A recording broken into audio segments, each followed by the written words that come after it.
आठवां वेतन आयोग 1 जनवरी 2026 से लागू माना जा रहा है, लेकिन 1 करोड़ से भी ज्यादा केंद्र सरकार के कर्मचारी और पेंशनर्स 7वें वेतन आयोग के फ्रेमवर्क के तहत तब तक काम करते रहेंगे जब तक कि नए स्ट्रक्चर को मंजूरी नहीं दी जाती और नोटिफाई नहीं किया जा सकता।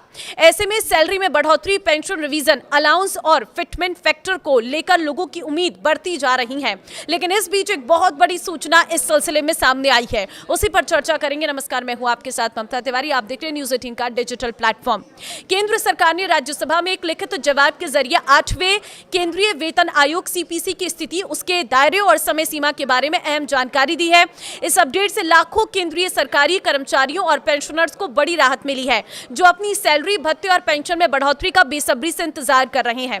8वां वेतन आयोग 1 करोड़ से अधिक केंद्रीय सरकारी कर्मचारियों और पेंशनर्स के लिए बहुत मायने रखता है, क्योंकि ये उनकी आय, रिटायरमेंट के बाद की सुरक्षा और खर्च करने की क्षमता को सीधे तौर पर प्रभावित करता है।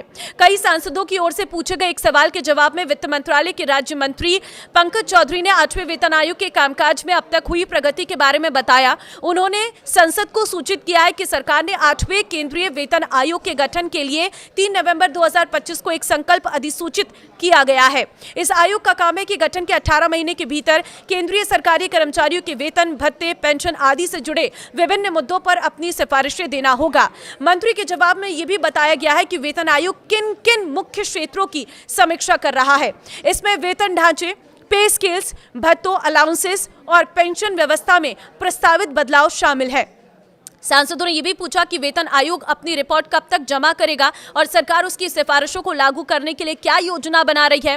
हालांकि हर किसी को 8वें वेतन आयोग का फायदा नहीं मिलेगा। कुछ कैटेगरीज ऐसी भी हैं जिन्हें नए पे स्ट्रक्चर से बाहर रखा जा सकता है। ये जानते हैं किन्हें 8वें वेतन आयोग के तहत फायदा नहीं मिलने की संभावना है। किन कर्मचारियों को नहीं मिलेगा फायदा, तो प्राइवेट सेक्टर के कर्मचारी इसके दायरे में नहीं आएंगे। पे कमीशन की सिफारिशें सिर्फ सेंट्रल गवर्नमेंट के कर्मचारियों पर लागू होती है।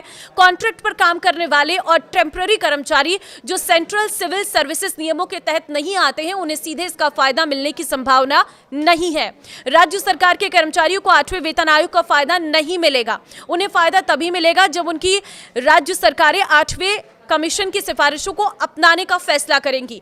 पब्लिक सेक्टर अंडरटेकिंग्स पीएसयूज के कर्मचारी 8वें वेतन आयोग के दायरे में नहीं आएंगे। इन संगठनों का अपना एक अलग पे स्ट्रक्चर होता है और जब तक संबंधित पीएसयू सेंट्रल पे कमीशन की सिफारिशों को लागू नहीं करता, कर्मचारियों को सीधे फायदा नहीं होगा।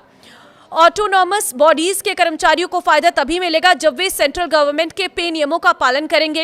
ये ध्यान रखना जरूरी है कि सेंट्रल गवर्नमेंट के पेंशनर्स को आमतौर पर पे कमीशन में बदलाव का फायदा मिलता है। हालांकि फाइनल एलिजिबिलिटी सरकारी नोटिफिकेशन के बताए गए नियमों पर निर्भर करेगी।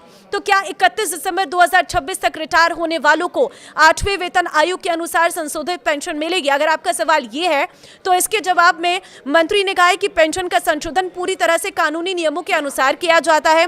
ये वेतन आयोग की सिफारिशों को स्वीकार करने के बाद जारी किए गए सामान्य आदेशों के तहत ही होता है। सरकार ने 8वें वेतन आयोग की आधिकारिक वेबसाइट भी लॉन्च कर दी है। वेबसाइट लॉन्च होने के बाद 8वें वेतन आयोग के मंत्रालयों, विभागों, केंद्रीय सरकारी कर्मचारियों और अन्य हितधारकों से राय और सुझाव मांगे हैं।